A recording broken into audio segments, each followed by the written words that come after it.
we're going to explore the idea of inverse variation. In the last lesson, we talked about direct variation, whereby the variation between the two variables is such that as one goes up, the other goes up, or as one goes down, the other goes down. They go in the same direction. However, with inverse variation now, they go in opposite directions. So instead of there being a multiplier of a constant, k, this time, with inverse variation, we are following the rule that y is equal to k divided by x. And I want to remind you that this is an example of when the variables are x and y. However, in the general format of things, with inverse variation, you are following the rule something equals k divided by something, right? It depends on what those two variables are. This is what we call inverse variation, and typically our language would say that something like y varies inversely as x, or y is inversely proportional to x. And let's also remember that k is what we call the constant of proportionality, or the constant of variation. It has a few different names. So like we did with direct variation, what we're going to do is establish our inverse variation equation, and then we're going to substitute values in to find the value of k, and then ultimately use that value of k to solve for an unknown. Let's take a look at this example right here. It says find the variation constant and the equation of variation if y varies inversely as x and y is 32 when x equals 0.2. So again, we're going to be doing y equals k divided by x, and that's going to yield us 32 equals k divided by 0.2. And then again, to solve for k, we're going to multiply both sides by 0.2, 0.2, and 32 times 0.2 is 6.4. So k is equal to 6.4. That is the first part of our problem. It says find the variation constant. That's what we just did. And now we can substitute that k into our basic y equals k over x formula and get the variation equation. That would be y is equal to 6.4 over x. And that's exactly what they're looking for. This is the general variation constant and variation equation. However, we can look at specific examples of how to use this as well. And there are 3 steps involved, typical to what we did with direct variation, whereby we wrote the general inverse variation equation first, subbing in the known x and y, and then solving for k. And then we are substituting that k and some known value to answer for the unknown. So let's take a look at an example of how inverse variation works. It says, the time t it takes to empty a tank varies inversely as the rate r of pumping. Now, in these problems, there typically is a lot of fluff, and so what is really helpful is to try to take out that fluff and just go strip it down to the bare essentials. T varies inversely as r, right? So what does that mean for us? It means we can write an inverse variation equation like t is equal to k divided by r. That's the first step. Now let's go to the next sentence. It says, if a Briggs & Stratton pump can empty a tank in 45 minutes, right, that's t, at a rate of 600 kiloliters per minute, that's r, how long will it take to pump an empty tank at 1,000 kiloliters per minute? So we're going to use the 45 and the 600, the t and the r, to solve first for our variation constant. And so that would give us 45 equals k divided by 600. And then to solve, we would multiply both sides by 600. And we get our trusty little calculator out, and we do 600 times 45, and we get 27,000 is equal to k. All right? We need to know k in order to answer the last part. The last part says, how long will it take the pump to empty a tank at 1,000 kiloliters per minute? So now we go back to our t equals k over r, and we are going to solve for t. It's asking us for the time. So t is equal to 27,000, that's our k, divided by 1,000.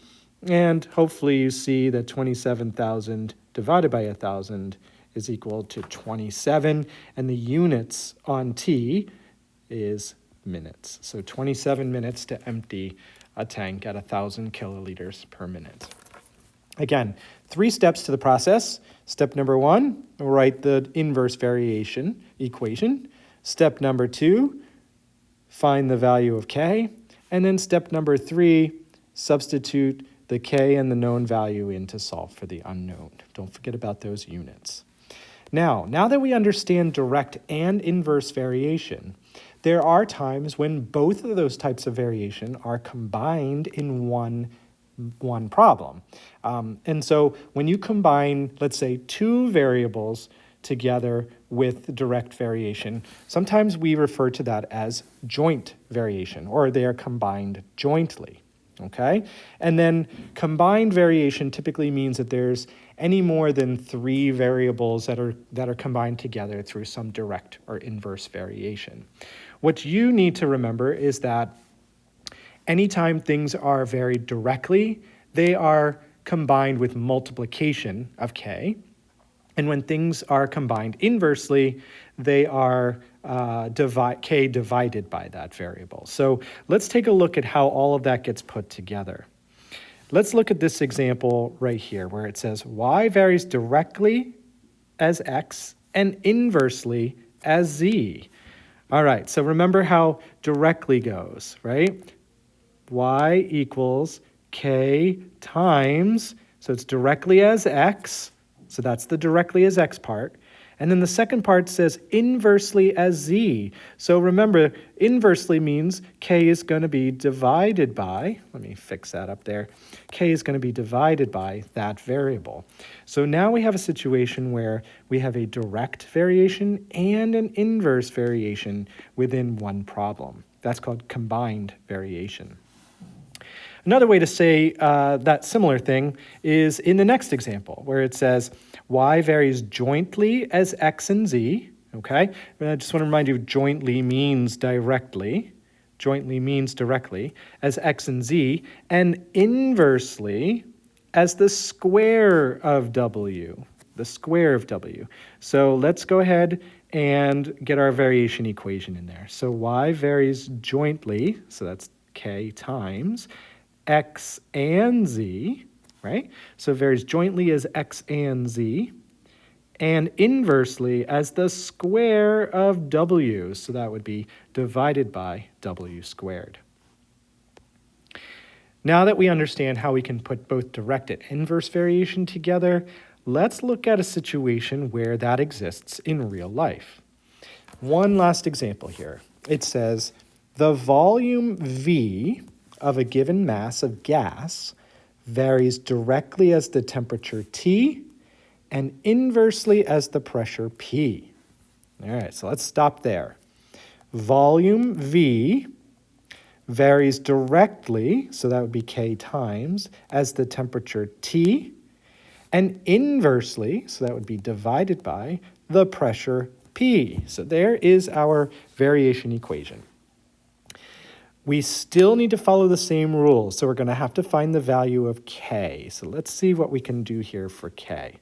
And let's just remind ourselves this is a 3-step process. We just did step number 1. It says if V is 213, so that would be K times, and T is 300 Kelvin. And again, one more time, we do need to be careful of our units. We need to make sure that they are consistent from our second step to our third step. And pressure is 20 pounds per centimeter squared. So what we're going to do is we are going to solve for K. And the first thing we're going to do is times by 20. So we do 213 times 20, and we get 4260 is equal to K times 300. And then we're going to divide both sides by 300, 300, and 4260 divided by 300 is 14.2, right? So K is equal to 14.2. Now, we get to move on to the third part. Third part, we're going to use that value of k, and we're going to sub in numbers into our original variation equation, right? K times T all over P is equal to V. And we're going to substitute now the given numbers. The question says, what is the volume? Well, that's kind of nice because that's what it's isolated for already. K is 14.2. We're going to times that by the temperature, which in this case is 320 Kelvin. 320 Kelvin. And remember, in step 2, it was in Kelvin as well, so that's fine. We like that. And then that's divided by the pressure, which is 16 pounds per centimeter. And one more time, that's the same units as before, and we like that. So we're going to do 14.2 times 320, and then we're going to divide that by 16. And the volume we get is 284. And then what is the volume units? If you go back to the problem, it says centimeters cubed. So the volume is 284 centimeters cubed. Hopefully, through this lesson video, you got a chance to explore inverse variation, writing inverse variation equations, finding the constant of inverse variation, and then again, combining all of the variation types together, the direct and inverse variation, into one problem.